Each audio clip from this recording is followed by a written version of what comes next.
Bonsoir mesdames et messieurs, bienvenue à ce nouveau numéro de l'Académie sportive. Comme toujours, je suis accompagné de Jonathan Kayembe et notre ami qui vient nous visiter aujourd'hui. Il s'agit bien de Odav Ngalassa, à qui j'ai dit bonsoir. Bonsoir monsieur Ibrahim. Comment vous allez? Ouais, très bien, et vous? Ouais, ça va aussi. Jonathan, Ibrahim, la santé, ça va? ça va et vous? Ouais, ça va aussi. Nous sommes dans ce stadium de la dignité de l'université William Booth. Odav, tu aimes le cadre? Ouais, le cadre est vraiment beau, très beau. Très beau. Pour ce soir, nous allons parler du mercato estival qui s'achemine et à part ça, nous allons parler de ces mouvements du siècle. Il s'agit bien du départ de Léo Messi du FC Barcelone, chose que tout le monde ne s'attendait pas et FC Barcelone va devoir faire sans Lionel Messi pour à partir de cette saison et jusqu'aux années à venir. Jonathan Kayembe, ce sont là les deux sujets du jour où nous allons partager avec notre invité et nos fidèles téléspectateurs. Comment tu juges déjà? Oui, tôt ou tard, il fallait que cela arrive. Messi n'allait pas rester éternellement au FC Barcelone. Et Dieu ne dort jamais. Il a décidé, bon, c'est pas de sa faute, mais le club et la fédération, la Liga, se sont décidés que Messi ne peut pas baisser son salaire à moins 50. Et là, il a dû prendre la porte. Et c'est fait. Oui, et c'est fait. Messi a pris la porte et cap vers une nouvelle histoire du FC Barcelone. Mais Odav est fanatique du FC Barcelone. Apparemment, il n'est pas content de ça. Oui, c'est vraiment une très grande désolation. On ne s'y attendait pas. On attendait le retour de Messi pour signer le contrat, mais après... Après, Léo Messi est parti. Léo Messi est parti. Les Congolais sont en mouvement. Ernest Luzolo chez TP Mazembe, Djouma Chabani chez Young Africa de Tanzanie. Et de l'autre côté, il commence à se chambouler aussi du côté de l'Europe avec les retours de la Ligue 1. L'SV Club libère tous ses cadres comme toujours. Qu'est-ce qui se passe dans cette équipe? Bon, on a tous vu un problème d'administration. La présidente Bestine a été suspendue avec le second chef du club. Et jusque-là, il a commencé avec 33 joueurs. Mais comment on peut juger un si grand club finir avec 15 joueurs? Pourquoi tant de départs? On n'arrive pas à comprendre en fait ce qui se passe depuis un certain moment avec l'AS Vita Club. Mais cette maladie ne date pas d'aujourd'hui quand même. Oui, ça ne date pas d'aujourd'hui. En fait, c'est la philosophie que Bestine fallait qu'elle puisse combattre. Que la maladie a ce que Vita, quand il finit le championnat, soit il a des litiges, il a des contrats à rendre, ou soit Vita perd, tous ces joueurs commencent encore à nouveau à recruter, à rôder l'équipe. Et je commence à penser que si Beignet a dû quitter le club, c'est peut-être parce que cette philosophie-là est trop répétitive au sein du club. Aujourd'hui, on acquise l'ancien attaquant de ce club. Il s'agit bien de Yves Diba, qui est, en disant qu'il est à l'auteur de tous ces manigances, des transferts de joueurs, dont l'AS Vita Club ne profite même pas là-dedans. Qu'est-ce qu'on peut dire aujourd'hui de la gestion de cette équipe? Oui, mais déjà qu'il y a une nouvelle présidente. Moi, investi étant co-président, je ramène un truc de nouveau au club. Sa chance est là. Avant qu'elle vienne, elle devait commencer par combattre tout ça. L'année passée où écoulé, je pense, il y a eu le départ de Munganga, Bangala. En fuite d'ailleurs. Voilà. Et cette année, on pensait que comme il y a une nouvelle présidente, tout pouvait changer, mais après... voilà. Des Bangala et les autres qui sont partis. Et cette saison encore, c'est la même chose. On a Mayele qui est parti, on a Djouma qui est parti, aussi, on a Luzolo Ernest qui est parti. Et tous ces joueurs, chose gravissime, ils disent qu'ils ne sont pas les joueurs de l'AS Vita Club, mais ils sont plutôt les joueurs de Madame Esther Kumba. C'est ça la maladie avec le football congolais. Chez nous ici, le joueur n'appartient pas au club mais aux individus. Et pourquoi on fait signer des contrats à ces joueurs? Donc c'est quand même quelque chose qu'on doit régler dans cette équipe. Oui, non seulement dans cette équipe, mais moi je vais interpeller quand même pourquoi il y a FIFA Connect où on enregistre des joueurs. Bon, c'est la FECOFA, tu sais, la FECOFA a toujours un pas de retard par rapport à d'autres fédérations. Ouais, c'est ça. On n'a jamais compris en fait le système de notre fédération. C'est la deuxième fois que ce système existe. En fait, c'est ça le problème. Je me souviens dernièrement, je crois l'année passée vers le mois de novembre, ils avaient dit que tous les joueurs doivent s'enregistrer au plus tard fin novembre. C'est qui a Mais été fait. eux-mêmes encore sont venus, ils ont dit que non, on prolonge encore. Tu vois, en fait, ils sont toujours comme ça, ils fixent des limites, ils prolongent, ils prennent des décisions, ils prolongent. En fait, je n'ai jamais compris la FECOFA. Ce n'est pas le problème même de la FECOFA, c'est le problème du ministère du Sport et Loisirs. En fait, tout vient de la hiérarchie avant de te donner. La hiérarchie devrait laver là où il y a de l'incompétence. Parce que nous notons notre championnat est quand même 4e si je ne me trompe pas. Oui, 4e championnat au niveau d'Afrique. Pourquoi un championnat qui est 4e en Afrique puisse avoir tant d'incompétences au sein de son administration? Mais en voyant tout cela, qu'est-ce que la FECOFA d'abord elle-même peut faire pour que dans les jours à venir on puisse avoir des joueurs qui appartiennent au club, non des joueurs qui appartiennent aux individus? Parce que cette dame, Madame Esther Kumba, n'a pas que de seul joueur qui est Luzolo, mais elle a plus ou moins 20 joueurs dans son effectif qui elle gère. Donc c'est quand même quelque chose qui peut rabaisser le niveau de football congolais. Mais oui, ça rabaisse parce que là maintenant on peut se dire que les clubs n'ont plus de joueurs au Davia. Oui, c'est ça. Les clubs n'ont plus de joueurs, les joueurs appartiennent à des individus qui peuvent se décider du jour à l'autre de prendre ces joueurs et quel championnat on va, quel beau football le Congo va offrir dans les jours à venir. Et le comble c'est que c'est pas un nouveau truc. Ces affaires ça date. Oyo joueur ya Amissi, oyo joueur ya Boye, oyo joueur ya Boye. Joueur ya Moïse. Toyoka jamais na poto kuna oyo joueur ya Perez, oyo joueur. Donc on peut se dire à un moment donné, on forme des crics, j'ai des gars qui jouent au foot. Alors moi aussi je me dis na aucun zoapé joueur oh na tiki on a club banabo bêta. Le jour où il y a une offre qui m'est satisfaisante, alors je prends mes joueurs. Et je pense que c'est pourquoi nos clubs ne sont pas riches. Il y a un Parce joueur qui ne profite pas lors du transfert. Un joueur de Vita Club qui va peut-être au Barça. Le Barça va payer qui? L'ASV Club ou l'individu? En fait, du joueur. Non seulement le problème ne se limite pas là, il y a toujours des individus qui vont sortir, qui vont dire que j'ai la licence, j'ai le document, j'ai ceci. Et la chaîne va devenir tellement longue qu'on ne saura plus qui paye. Avec un joueur qui a plus ou moins 4-5 licences. Imagine. Et il joue les championnats nationaux. Imagine un peu, prenons seulement le cas de Zao Matuta là. Un joueur que la FECOFA valide pour jouer au Vita. Et puis on voit ce joueur-là avoir 2 documents et sanctionner un club. Moi je dis, non seulement sanctionner un club, mais priver le club à avoir les titres qui lui reviennent. Mais pourtant, on a FIFA Connect.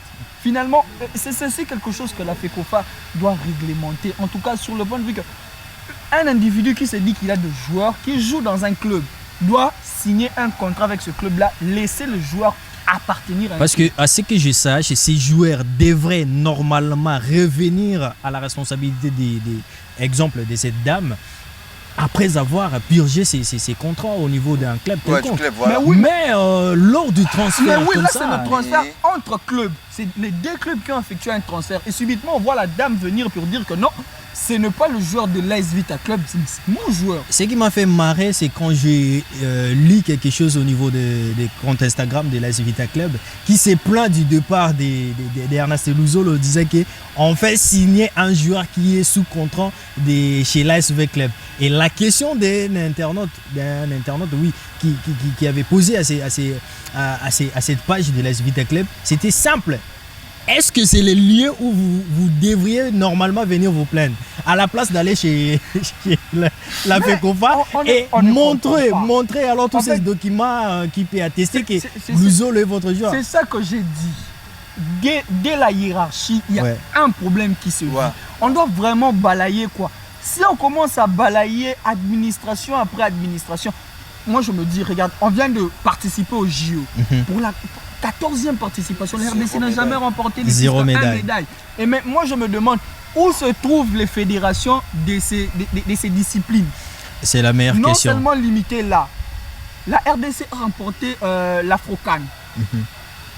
On n'a pas eu une suite tangible. La RDC va participer à l'Afro-Basket. Non plus de suite.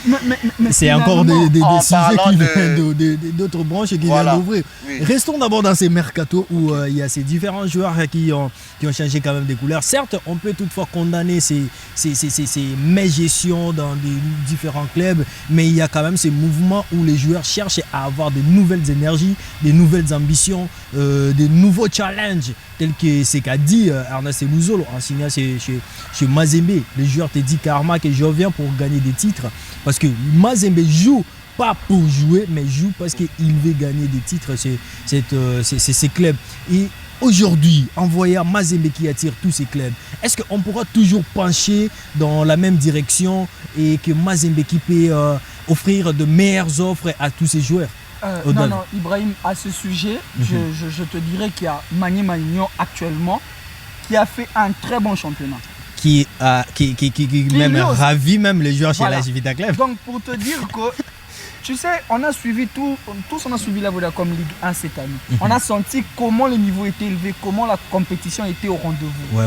Donc je ne peux pas me dire que forcément nous ici, Congolais, amoureux du ballon rond, nous comptons seulement sur tout puissant Mazembe qui nous amène haut sur le plan continental.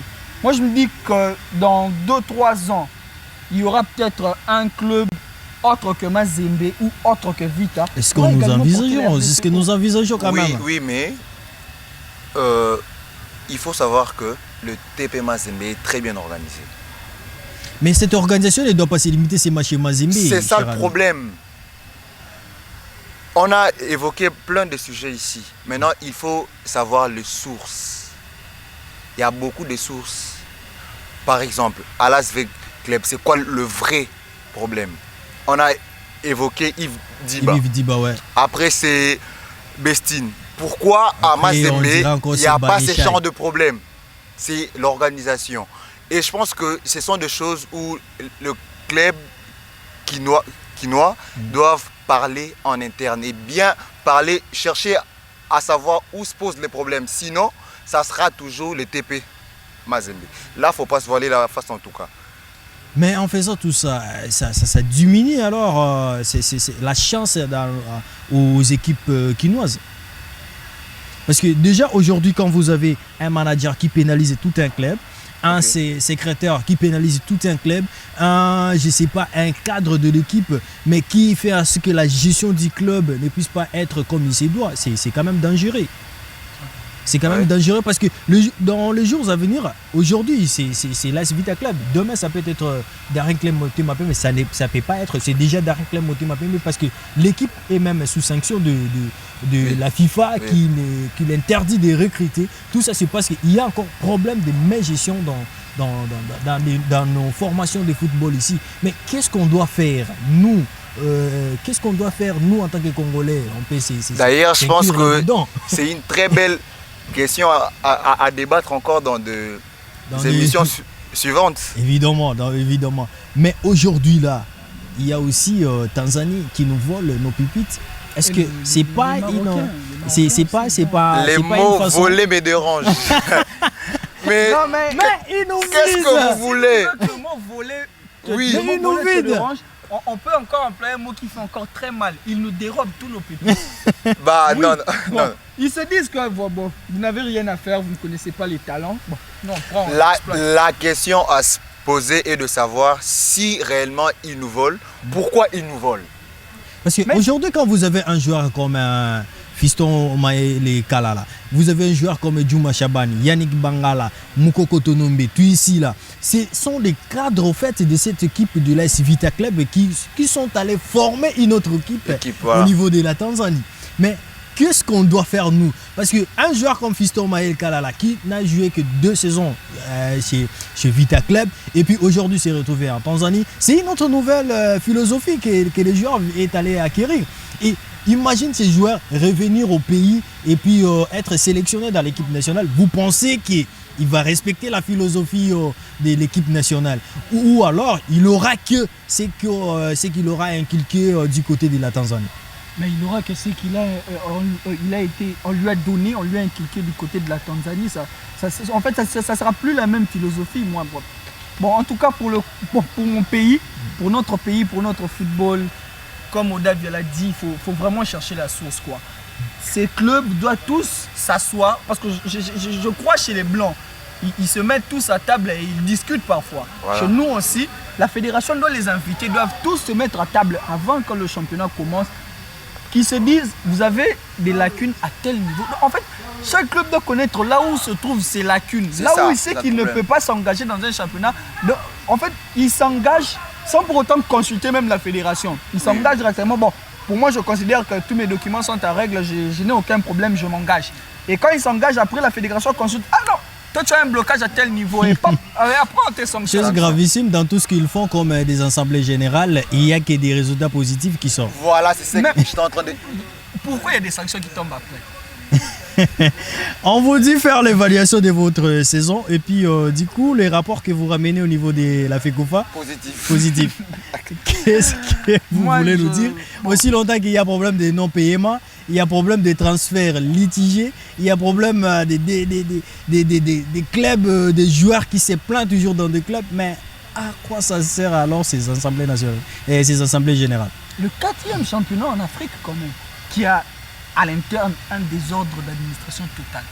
Nous avons lu quelques messages des non-téléspectateurs qui nous ont écrit. Il s'agit bien de Blanqui Baoula qui se plaint. Alors, il nous dit, on s'attaque de la Civita Club. Et pourtant, on ne fait que palper du fait qu'on est en train de voir. On est en train de toucher en fait le fond et la forme de notre fédération et de notre championnat. Évidemment. Sans pour autant nuire à l'image de nos clubs. Joe, c'est ça le problème aussi. Le Congolais n'aime pas la vérité. Et pourtant, c'est nécessaire pour voir où se trouve le vrai problème. Oui, et après arranger. Donc Blanqui Baoula, on ne fait pas ça pour incriminer la AS Vita Club, mais on essaie juste de trouver, de donner des pistes de solutions dans cette formation de la République démocratique du Congo. Une formation qui fait d'ailleurs la fierté de la RDC partout où elle passe, parce qu'on a vu cette équipe, comment elle s'est démenée lors de la finale de la Ligue des Champions en 2014. Et puis malheureusement, l'équipe a perdu, mais elle n'a pas quand même démérité. On veut cette forme de l'AS Vita Club ici en République démocratique du Congo.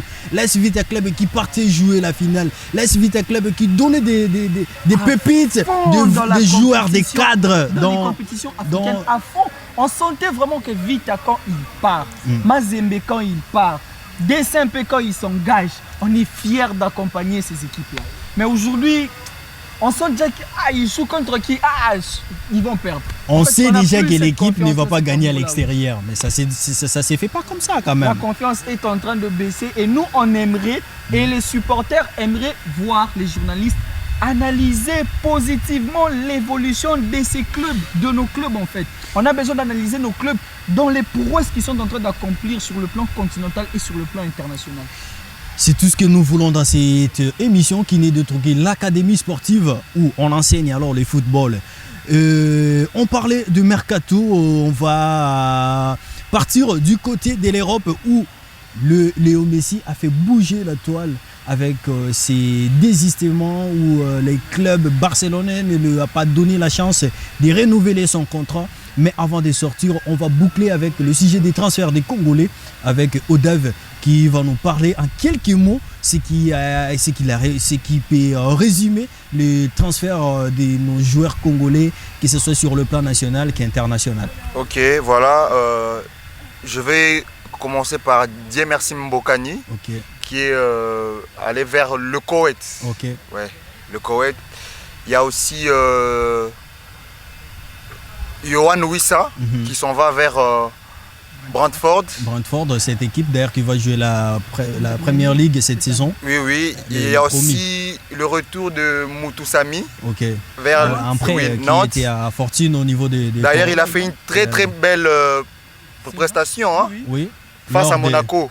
Lors du match de la première journée. De la première journée de Première Ligue. Il y a aussi Arsène Twenzembe, le Mankinier qui s'envoie du côté d'Aston Villa.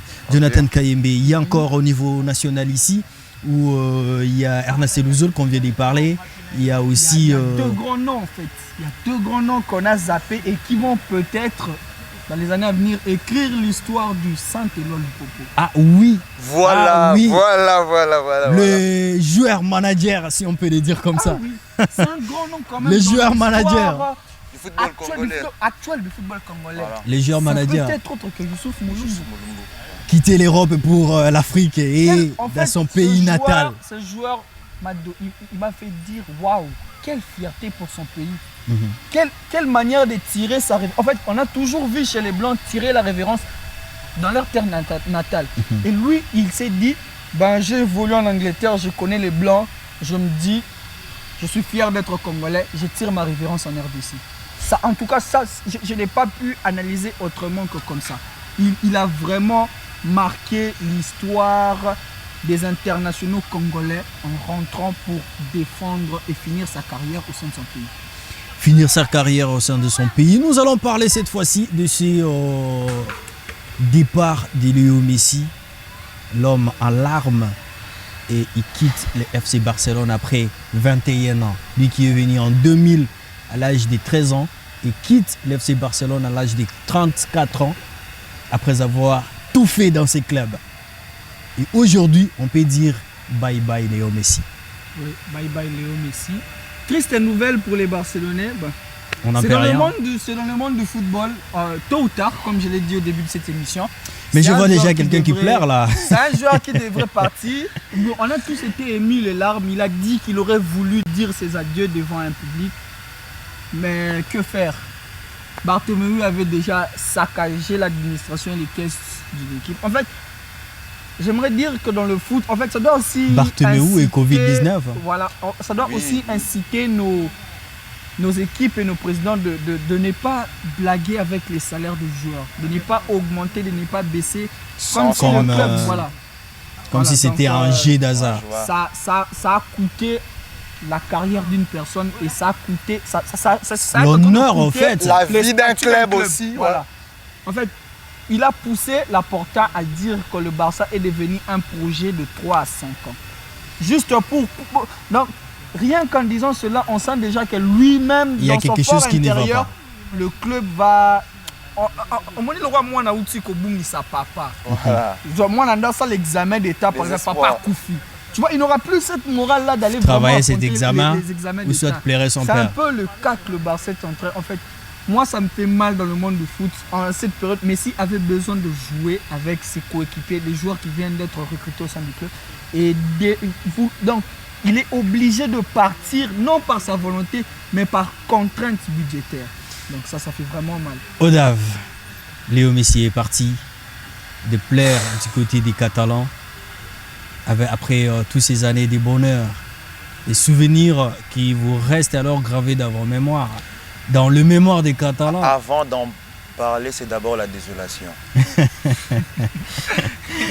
Des forces, mon ami, des forces à vous. Et moi, ce qui me touche dans tout ça, c'est son amour pour le club. Il a très bien dit qu'il était prêt à réduire jusqu'à 50% son salaire. Mais après, on le dit, cette offre n'existe plus. Vous manquez même des mots à dire. C'est trop fort pour vous. Trop fort pour vous. Trop fort.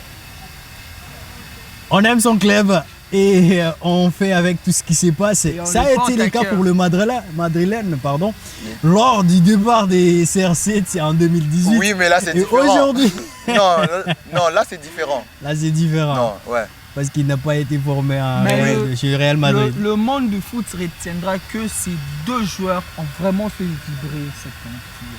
Et alors, la Liga va jouer sa première saison. Ça c'est des grands. Après Cristiano Ronaldo en 2018, c'est le tour de Lionel Messi de partir de ces championnats qui nous faisaient nous tous rêver de voir ces des grands talents, ces des grands extraterrestres de football alors, de nous donner de la joie qu'ils nous donnaient. Et puis aujourd'hui, ces championnats doivent leur faire sans ces des grands joueurs après, je peux dire, 12, 13 ans. C'est une autre histoire qui s'écrit pour la Liga et c'est vraiment une autre histoire qui s'écrit et on espère que avec le départ de ces deux grands joueurs, la Liga va quand même voler des plus belles des manières. Vous ne pensez pas que les taux de réussite de ces championnats pourraient encore baisser? Ça baissait déjà. Comme avec le départ de Cristiano. On a senti que l'Angleterre venait sur scène et les Allemands. avec encore le départ de Messi, donc en fait, je me dis qu'il n'y aura plus un grand nom en Espagne sur qui compter. Un point aussi. Donc ça reste. Économiquement aussi, hein. Oui, il y a ça, baisse. du Sans point de Messi, vue médiatique, oui. du point de vue vente des maillots, on ne va plus sentir vraiment les gens se soucier de la Liga. Cristiano a déjà emporté une grande partie des fans du Real vers la Juve et Messi forcément emportera aussi les plus suivis du monde. Et forcément Messi aussi emportera une grande partie des fans du ballon rond de la Liga vers le club où il ira. Comment tu rêves de ces classicos, premiers classicos annonçant Léo Messi et Cristiano Ronaldo? Soucieux de remporter le classico comme ça au moins on le sait, toutes les deux équipes veulent remporter, personne n'aime faire un match nul, mais ça ne sera pas de la même intensité que quand tu sens Ronaldo entrer sur la pelouse, bondir, et Messi qui ne sourit presque jamais quand il est sur le terrain face à son rival éternel Cristiano Ronaldo. Et aujourd'hui, c'est donc à ces deux clubs de trouver d'autres stratégies pour faire rehausser encore leur nom. Le Real en soi a déjà un plan qui est en train de mettre en marche. Il a eu le temps, donc c'était douloureux, mais le Real s'est mis à router. Et ils sont en train de s'installer petit à petit, mais pour les Barcelonais, je ne sais pas si ce projet de 3 à 5 ans sera vraiment... je pense que les hommes passent, les institutions restent. Tôt ou tard, il y aura toujours un nouveau Messi. Devrait partir. Et là, je pense que c'est aux joueurs comme Griezmann, Depay. Mais lui aussi est en train d'être poussé à la porte, Griezmann. Là, je pense que avec le départ de Messi, ça sera difficile qu'il parte, sauf s'il y aura de bonnes offres. Mais là, je ne sais pas trop. Parce que les clubs ont aussi besoin d'encaisser quelques sommes, parce que laisser Léo Messi, où on espérait avoir quand même quelques billets avec son transfert, c'est quand même quelque chose, une perte grave pour les clubs, parce que Léo Messi est parti gratuitement.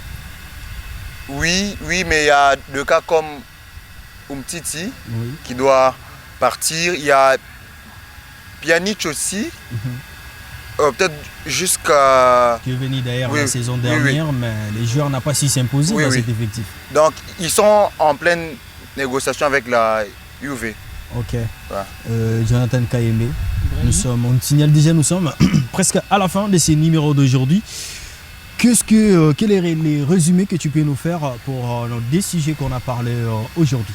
En fait, d'abord pour nous ici au Congo, la hiérarchie doit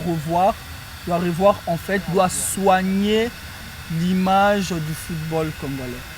On a un statut à préserver, nous sommes 4e en Afrique et cher monsieur le ministre Serge Condé, faites un effort de revoir le football congolais. Et Lionel Messi et au FC Barcelone, à chacun sa chance, à chacun sa gloire. Comme Odav l'a dit, les hommes passent mais les institutions restent. Odav, ça a été un plaisir de te recevoir aujourd'hui dans notre émission qui l'Académie sportive. Quels sont les derniers mots que tu peux placer pour les deux sujets qu'on a discutés aujourd'hui? Voilà, je vais d'abord commencer par le premier. Le football congolais. Les mêmes histoires reviennent. Donc, quant au ministre, de convoquer des réunions sérieuses avec la fédération et le dirigeant des clubs aussi pour savoir le vrai problème. Et pour nous, Barcelonais, je pense qu'on doit... Ah, tu assumes la casquette. Ouais, j'assume, ouais. C'est très bien. On doit l'accepter. Maintenant, on doit relever les défis. Ok. Voilà, c'est un peu ça. Comment tu vois un Barça sans Messi? Difficile, mais pas impossible. On a même hérédité l'histoire en battant la Juventus lors du match amical. Voilà. Il y a des jeunes comme Demir. Ricky Puig. Oui, voilà. Ça peut être... c'est comme on disait. Braithwaite et Memphis Depay qui étaient un projet de 3 à 5 ans comme leur président a dit. Alors, chers Barcelonais, donnez confiance à ces joueurs, à cet effectif qui est là. parce que certes, il y avait Ronaldinho, il y avait Maradona, il y avait Rivaldo, il y avait Ronaldo de Lima, il y avait ces grands noms qui sont passés au sein du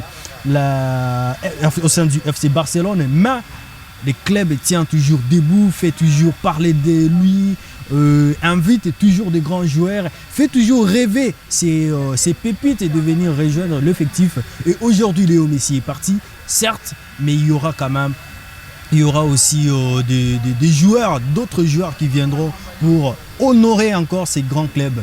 Merci à Jonathan KMB, l'ami de tous les temps, l'étoile montante, alors, si j'ai pu le dire. Merci à toi pour ces analyses très très brillantes. Merci Ibrahim. On est là, fidèles téléspectateurs. On est avec vous aujourd'hui, demain et pour toujours pour vous servir. Merci à Odav pour la disponibilité que tu nous as donnée et puis de venir répondre dans notre invitation. C'est moi qui vous remercie. Je suis trop fier d'être là parmi vous et puis voilà. Merci beaucoup. Merci à Blanqui Baoula qui était le superviseur de cette émission d'aujourd'hui. Merci à GC Mbelo. Merci à Ignace Moubanga et Fléau. Je ne peux pas oublier Aigle. Antonio Fontes. Antonio, merci à la présence de tout le monde. Nous étions dans ce stadium de la Dignité, le plus beau stade alors qui existe au niveau des institutions académiques. Ça se trouve à l'université William Booth. Vous voulez faire jouer vos matchs amicaux, des fraternités. Alors il y a ce stadium de la Dignité, plus beau, la nuit, le jour, le matin, n'importe quand. Vous serez jamais déçus en venant livrer vos matchs ici. Restez branchés dans ces... Abonnez-vous si je pourrais dire. Abonnez-vous dans cette chaîne YouTube de la RTIS et nous allons vous retrouver encore la semaine prochaine dans un autre sujet. Merci à mes deux invités et merci à vous, fidèles internautes. Au revoir.